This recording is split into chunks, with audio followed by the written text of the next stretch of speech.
السلام علیکم ورحمۃ اللہ وبرکاتہ۔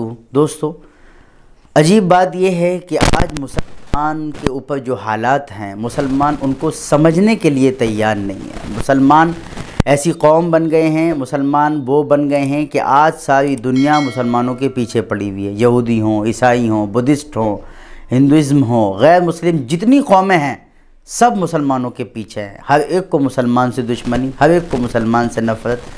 اس سے پتہ چلتا ہے کہ صرف حق ایک ہی ہے اور باطل کے بہت سارے راستے ہیں، باطل کی شکلیں بہت ساری ہیں، حق تو ایک ہی ہے نا۔ حق کے پیچھے ہی باطل لگتا ہے، باطل کے پیچھے باطل نہیں لگتا ہے۔ شیطان اچھے لوگوں کو بہکاتا ہے، نبیوں کو بہکاتا ہے، ولیوں کو بہکاتا ہے، ان کو بہکاتا ہے جن کے بارے میں اسے یہ اندازہ ہوتا ہے کہ اگر یہ حق کے راستے پر چلتے رہے تو یہ کتنے لوگوں کو جنت دلوا دیں گے اور کتنے لوگوں کی زندگیاں بدل دیں گے۔ شیطانوں کے پیچھے تھوڑی نہ لگے گا، وہ تو شیطان ہیں ہی، وہ تو باطل کے راستے پر چلے گئے ہیں، باطلیت کے راستے پہ۔ اس لیے آج آپ دیکھو، ایک بڑے بزرگ نے فرمایا تھا کہ اگر آپ کو یہ دیکھنا ہو کہ حق کون سا ہے اور حق کی پہچان نہ ہوئی ہو تو آپ یہ دیکھو کہ سب سے زیادہ تیر کس پر جا کر لگ رہے ہیں۔ باطل کے سب سے زیادہ تیر جس چیز پر جا کے لگ رہے ہیں وہ حق ہے۔ آج سارا باطل ایک طرف ہے، الکفر ملۃ واحدہ۔ ہمیں سمجھنا پڑے گا کہ سارا باطل ایک طرف ہے۔ باطل ہمارے ساتھ چاہے کتنے بھی خندہ پیشانی سے پیش آئے، لیکن اس کے اندر کا جو بغض ہے اور جو نفرت ہے وہ اسی بات کی علامت ہے کہ باطل ہمارے خلاف ہے۔ ساری دنیا کا باطل ایک طرف، مسلمان ایک طرف ہے۔ مسلمانوں کو سمجھنا چاہیے کہ ان کی زندگی کتنی اہمیت رکھتی ہے دین کے لیے، اسلام کے لیے۔ اللہ نے انہیں کتنے اعلیٰ مقصد کے لیے پیدا کیا ہے، یہ سمجھنا چاہیے۔ وہ اپنی زندگی یوں ہی ضائع کر رہے ہیں، صبح سے لے کے شام تک اپنی زندگی کا اگر محاسبہ کریں، اپنے آپ کو بیٹھ کر اگر سوچیں، دیکھیں کہ ہم کیا کر رہے ہیں تو اندازہ ہوگا کہ ہم اپنی زندگی کا بہت بڑا حصہ ہم نے ایسے ہی ضائع کر دیا ہے، جس میں ہم نے کوئی بھلائی کا کام نہیں کیا، کوئی خیر کا کام نہیں کیا، کوئی ایسا کام نہیں کیا جس سے انسانیت کو نفع پہنچے، فائدہ پہنچے۔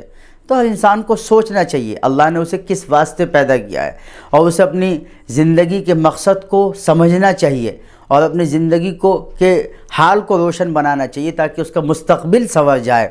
اس لیے دوستو عزیزو، کچھ کرنے کی ضرورت ہے دین کے لیے، اور صبر کیجئے، اللہ سے مدد مانگیے اور اپنے اعمال کو سدھاریے، اپنے آپ کو تبدیل کیجئے اور خدمت کیجئے۔ سستی سے کام مت لیجئے، لاپرواہی سے کام مت لیجئے۔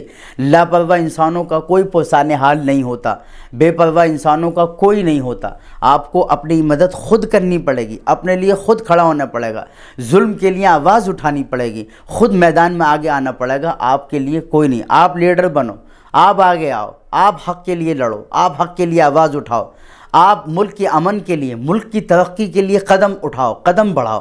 آپ اندر سے اپنے اندر احساسات جگاؤ، اپنے سوئے ہوئے ضمیر کو جگاؤ، اپنے مرے ہوئے ضمیر کو زندہ کرو، اندر کی فیلنگ کو مضبوط بناؤ۔ آپ سوچو کہ آپ اگر کچھ کر رہے ہیں تو آپ ہی کر سکتے ہیں۔